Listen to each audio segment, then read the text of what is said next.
ตัวคนขมายបាទជ្រាបសួរเรานึกก็ท่าสภาพการปฏิขมายเยอะนึกยมจองสู้ต่อตัวนาทีประสองต่อเมียนสาระสำคัญอย่างไม่จำพวกสังคมสมัครขมายสมัยต่อหนาก็ว่าបាទខ្ញុំសូមជម្រាបដល់បងប្អូនរួមជាតិបងប្អូនស្នេហាជាតិទាំងអស់គ្រប់មជ្ឈដ្ឋានគ្រប់ជាន់ថ្នាក់ទាំងអស់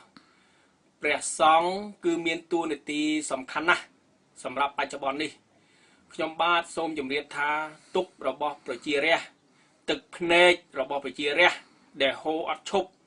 តាំងពី79រហូតមកដល់សប្តាហ៍ថ្ងៃនេះគឺជាទុករបស់ព្រះសង្ឃប្រជាជនអ្នកស្រែចម្ការគឺជាឆ្នាំងបាយរបស់ព្រះសង្ឃហេតុដូច្នេះព្រះសង្ឃមិនអាចឈរមើលបងប្អូនស្នេហាជាតិស្រឡាញ់ជាតិដែលរងទុក្ខវេទនាណារាប់សិបឆ្នាំមកមិនឈប់មិនឈរបែបនេះទេអញ្ចឹងព្រះសង្ឃមានតួនាទីសំខាន់ណាស់នឹងក្នុងការចូលរួមជួយសង្គម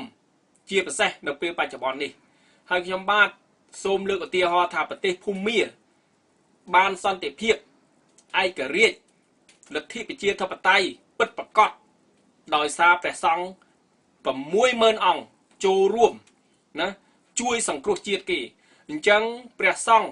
នៅស្រុកខ្មែរក៏មានតួនាទីសំខាន់ដូចគ្នានេះដែរ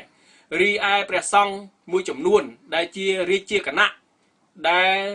ព្រះអង្គណាមិនបានចូលរួមក៏សូមមេត្តាឲ្យកូនចៅ